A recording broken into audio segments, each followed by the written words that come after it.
राधे राधे गुरुजी। जी जी। गुरुजी मेरा एक सवाल है कि मैं किसी के साथ अच्छा करती हूँ लेकिन मेरे साथ बुरा हो जाता है। क्या बुरा हुआ? गुरुजी हम घर परिवार के लिए सबके लिए अच्छे किए लेकिन मेरे बच्चे पर भी कुछ न कुछ संकट आते रहता है। आप अच्छा काम करते रहो, भगवान के भरोसे रहो, खूब भगवान का नाम जपो और अपने आप को भगवान के हवाले कर दो, सौंप दो, समर्पण करो, फिर देखो सब अच्छा होगा। करते रहो अच्छा, भगवान आपके साथ भी अच्छा ही करेंगे, बुरा नहीं।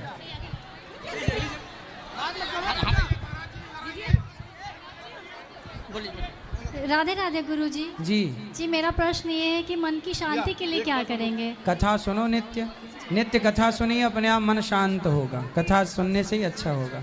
नित्य भगवान का नाम जपो और अच्छे कार्य करो, अच्छे कर्म करते रहो बस। जी धन्यवाद, प्रणाम।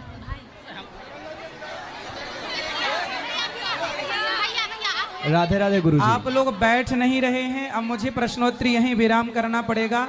आप बैठ जाओ तो घंटे भर अभी चलेगी, पर आप नहीं बैठेंगे तो अभी विराम करना पड़ेगा मजबूरन। तो आप सब बैठ जाओ या फिर विराम करना पड़ेगा। बोलो। मुझे बस आपके साथ मुझे भजन कीर्तन करना है। मैं भी सिंगर हूँ लेकिन मुझे इस जंजाल से हट के मैं आपके साथ आना है मुझे। ठीक है, आ जाओ। वो बात करा बेटा, हो जाएगा। कैसे करो भजन कीर्तन, जहाँ हो वहीं भजन करो, वहीं से साथ में कंटिन्यू आजीवन। वो बात कर लेना राहुल जी से। वो बगल में गुलाबी बहन को बात कराओ।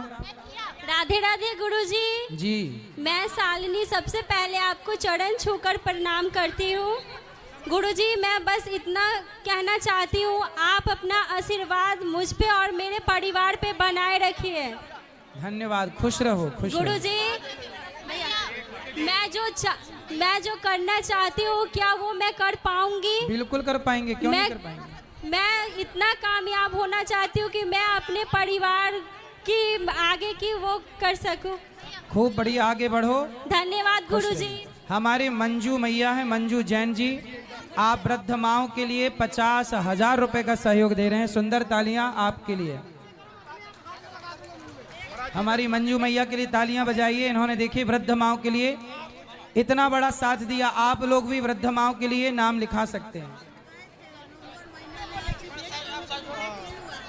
अब आइएगा गुरुजी। रात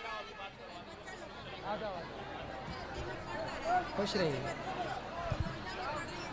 सुखी रहिए, खुश रहिए। जी बोलो। गुरुजी राधे राधे। हाँ जी। मैं आपके श्री चरणों में कोटि कोटि प्रणाम करती हूँ। बोलो, खुश रहो। गुरुजी मैं आपकी 5-6 साल से शिष्या हूँ लेकिन मैं आपकी चरण स्पर्श नहीं कर पाती हूँ। गुरुजी चरण स्पर्श करने की जरूरत ही नहीं है, ये जो मिलना है यही तो मिलना है, बस ऐसे ही प्रणाम कर लिया जाता, चरण स्पर्श की जरूरत ही नहीं है। जी गुरुजी मेरे परिवार पर आप अपना कृपा बनाए रखिएगा। खुश रहिए। और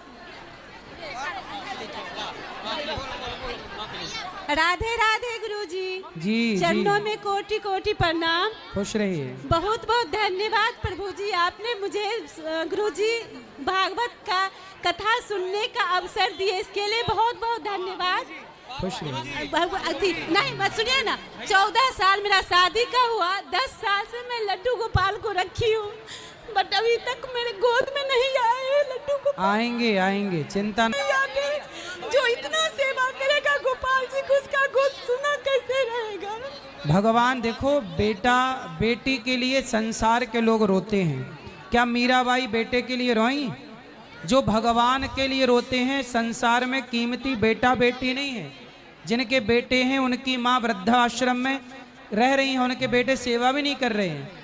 आप बेटे के लिए नहीं, भगवान के लिए रोइए। बेटे बेटी ने कोई संतान है गोदी में आए गुरुजी। आएगी, पर भगवान के लिए रोइए। भगवान कब मिलोगे? भगवान गुरुजी 10 साल से गोपू को रखी हूँ।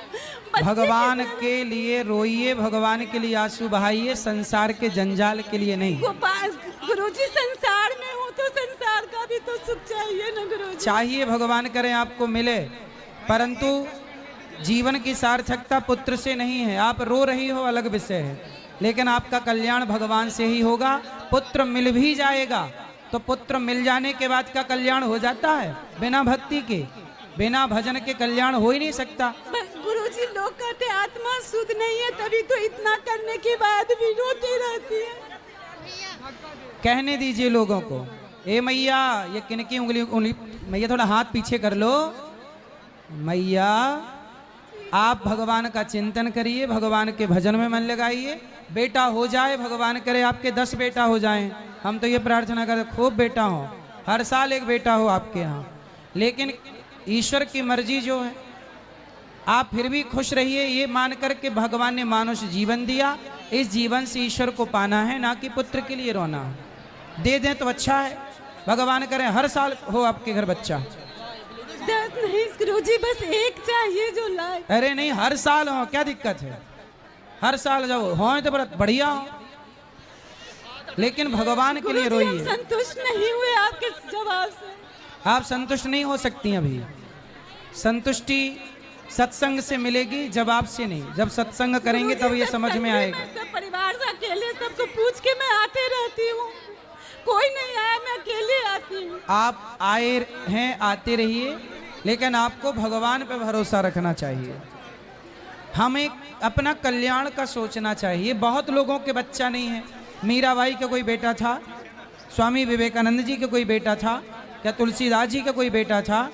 फिर इन्होंने भगवान के भजन के बल पर अपना कल्याण किया है, ना कि पुत्र के कारण। आप भगवान के आश्रित रहिए तो सही। गुरुजी, लोग हमको नहीं, गोपू पे, गोपाल, लड्डू गोपाल पे भी तो उंगली उठाते हैं ना। उठाने दो, आप बिल्कुल परेशान ना होइए लोगों के चक्कर में। लोगों के चक्कर में क्या करना है, बोलो बोलो। जय श्रीमन नारायण महाराज जी। जी, मेरा ये प्रश्न है कि सिया राम, जय श्रीमन नारायण महाराज बोलो जी। बोलो, आप बोलो। मेरा ये प्रश्न है कि सिया राम में सब जग जानी, करूँ प्रणाम जोड़ी जुग पानी, ये जो चौपाई है, इसमें भाव स्थिति कैसे आएगा? ये सत्संग से ही आएगा। जब अखंड नित्य सत्संग करेंगे तो सब में ईश्वर का दर्शन होगा। ये धीरे धीरे अभ्यास, प्रैक्टिस से। पहले अपनी माता में भगवान को देखो, अपने पिता में भगवान को देखो, फिर गुरु में भगवान को देखो, अतिथि में भगवान को देखो, पशु पक्षियों में ईश्वर का दर्शन करो, हर जीव में ईश्वर का दर्शन करो। धीरे धीरे सब में ईश्वर दिखने स्टार्ट हो जाए। अपने आराध्य सब में देखो। जी महाराज जी, जय श्रीमन नारायण। जय श्री नारायण। राधे राधे गुरुजी। जी, मेरा ऐसे कोई प्रश्न नहीं है, पर आप मुजफ्फरपुर के पावन धरा पे आए और हमारे इस धरा को जग से तार दिया, इसके लिए आपका चरणों में कोटि कोटि धन्यवाद और दंडवत प्रणाम करते हैं। आप, हम आग्रह करेंगे आप फिर पुनः मुजफ्फरपुर में आइएगा और हमें इस तरह से अपने कमलों द्वारा, चरण कमलों द्वारा हमें अपने इसे निखार दीजिएगा। धन्यवाद। खुश रहिए। राधे राधे बाबा।